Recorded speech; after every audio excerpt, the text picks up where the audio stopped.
നിങ്ങൾ വ്യാപാരികളുടെ ഒരു ആവശ്യം എന്താണ് ഇനിയിപ്പോൾ? ഞങ്ങളിന്ന് ഇവിടെ ഇതുമായിട്ട് അനുഭവിക്കപ്പെടുന്ന കോഴിക്കോട് ഈ ബസ് സ്റ്റാൻഡിൽ കച്ചവടക്കാരുടെ മീറ്റിംഗ് വിളിച്ചിരുന്നു, വ്യാപാരസ്ഥ സമിതി. ഞങ്ങൾ ആവശ്യം ഈ കാര്യങ്ങൾക്ക് മുഴുവൻ കച്ചവടക്കാർ മാത്രമാണ് ഉത്തരവാദി എന്ന് പറയുന്നതിനോട് ഞങ്ങൾക്ക് പ്രതിഷേധമുണ്ട്. ഇത്രയും കൊല്ലമായിട്ട് കഴിഞ്ഞ 3 വർഷം മുമ്പ് വരെ ഞങ്ങൾ 20% വാടകൻ്റെ 20% സർവീസ് ചാർജ് കൊടുത്ത ആളുകളാണ്. നിങ്ങൾക്ക് നോക്കിയാൽ അറിയാം, ആൽമരം മുടച്ചിട്ടുണ്ട് നമ്മളെ ബിൽഡിങ്ങിന് മുകളിലൊക്കെ. ഒരു കമേഴ്ഷ്യൽ ബിൽഡിങ്ങിന് ആവശ്യമായിട്ടുള്ള പ്രൊട്ടക്ഷൻ അധികാരികൾ തരുന്നുണ്ടെന്നുള്ളത് ഒരു അന്വേഷിക്കേണ്ട വസ്തു തന്നെയാണ്.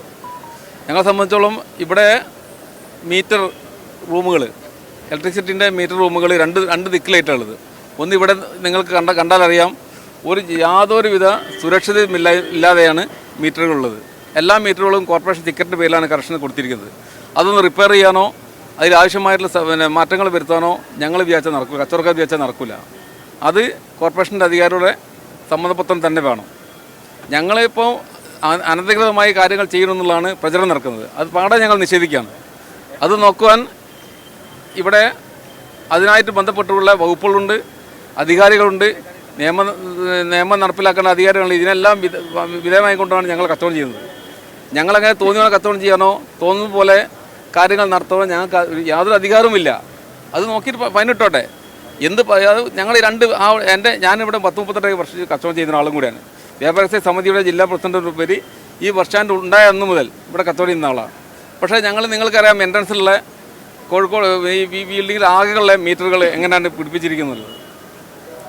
എന്തെല്ലാം യാതൊരു മാനദണ്ഡമില്ലാതാണ് ഇവിടുത്തെ ഇലക്ട്രിഫിക്കേഷൻ. പിന്നെ ഇത്രയും തിങ്ങി പാർക്കുന്നത്, കാരണം കോഴിക്കോട് അരയടത്ത് പാലം മുതൽ മാവൂർ ജംഗ്ഷൻ വരെ അനേകം ആയിരം കടകളാണ് ഉള്ളത്. ഈ കടകൾക്കെല്ലാം എന്ത് സംഭവിച്ചാൽ സുരക്ഷിതമായിട്ടുള്ള ഒരു ഫയർ സേഫ്റ്റി ഒരു കാര്യങ്ങളോ ഗവൺമെൻറ്റോ അല്ലെങ്കിൽ കോർപ്പറേഷൻ അധികാരികളോ നടത്തുന്നില്ല.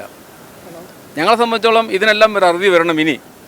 ഇതൊരു ബിൽഡിംഗ് ആയിട്ട് പരിഹരിക്കണം. ഇത് കമേഴ്ഷ്യൽ ബിൽഡിംഗ് ആയിട്ട് കോർപ്പറേഷൻ പരിഹരിക്കുന്നില്ലെങ്കിൽ ഞങ്ങളെ സംബന്ധിച്ചോളം ഞങ്ങൾ ഭീമമായ വാടക കൊടുക്കുന്നതാണ്. കോർപ്പറേഷൻ പറയുന്ന രീതിയിലുള്ള ഞങ്ങൾ എല്ലാ കാര്യങ്ങളും ചെയ്യുന്നവരാണ്.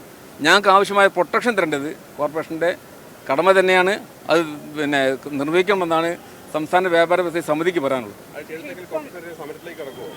അത് നമുക്ക് ചെയ്തു നോക്കുക. ഇൻസ്പെക്ഷൻ കഴിഞ്ഞിട്ടല്ലോ. ഇപ്പം ഇന്നും നാളെയായിട്ട് സംസ്ഥാന സർക്കാർ തന്നെ റിപ്പോർട്ട് ആവശ്യപ്പെട്ടിട്ടുണ്ട്, എന്തെല്ലാം ഇവിടുത്തെ കാര്യങ്ങൾ എന്നുള്ളത്. ആ റിപ്പോർട്ടിനടുത്തതിൽ ഗവൺമെൻറ് എന്ത് ചെയ്യും നോക്കാം, അതിനനുസരിച്ച് കാര്യങ്ങൾ ചെയ്യും. അതന്നെ ഞങ്ങളും പറയുന്നത് അത് തന്നെയാണ്. ഞങ്ങളെ സംബന്ധിച്ചോളം ഞങ്ങളുടെ ജീവന് തന്നെ സുരക്ഷ ഇല്ല. ഇപ്പോൾ കേന്ദ്ര ഗവൺമെൻറ്റിൻ്റെ നിർദ്ദേശപ്രകാരം സ്ട്രീറ്റ് വെൻഡേഴ്സിന് നല്ല രീതിയിലുള്ള നിയമപരമായിട്ടുള്ള ഒരുപാട് കാര്യങ്ങൾ ചെയ്തിട്ടുണ്ട്. ഈ ബസ് സ്റ്റാൻഡിൽ വന്നു കഴിഞ്ഞാൽ മാന്യം മര്യാദ പോലും ഒരാൾക്ക് നടക്കാൻ പറ്റില്ല. എല്ലാ നിലത്തും കച്ചവടക്കാരാണ്.